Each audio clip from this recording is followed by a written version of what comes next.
So now a little bit of working 4-point kneeling. Again, we're thinking of working through the back of the pelvis, through the glutes with this, but also because of the position, we're going to be working a lot of proprioception and nice stability through the shoulder girdle as well. We're onto our hands and knees. Now this is a position that a lot of people can find quite stressful.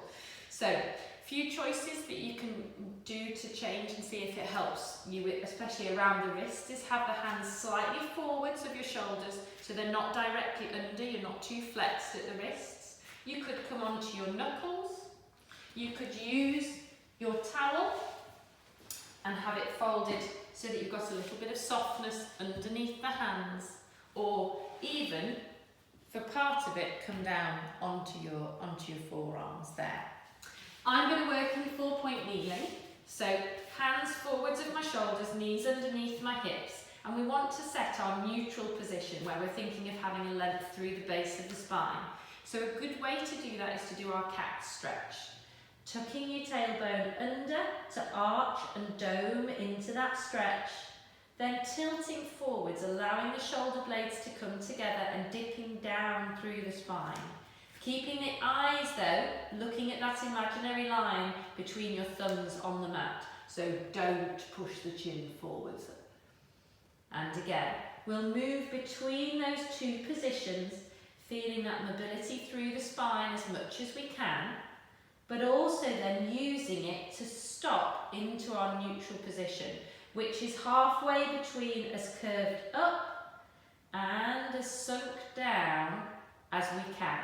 So we're trying to stop into a flat back position, nice and long through the base of the spine, and then we lift your tummy button to secure that position just as we've done before.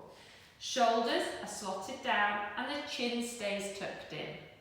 Then we're doing some swimming legs here. So as you breathe out, we straighten one leg, sliding the foot back along the floor.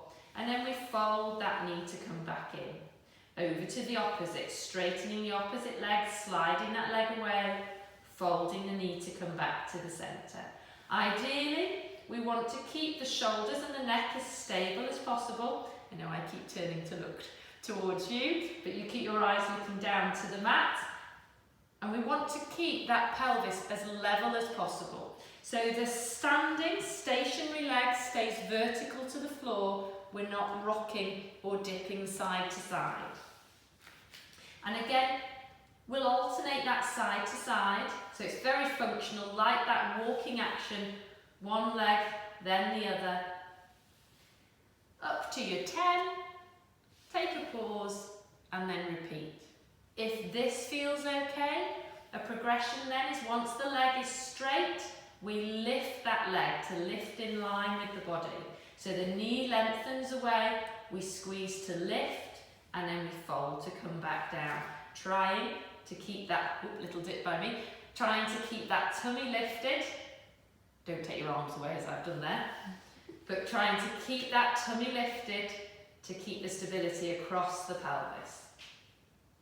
Having said don't take your arms away, if we want a progression from here, and again, you don't have to add this in, but if you're feeling quite comfortable, we can take it into that exercise where we're working the opposite arm and leg.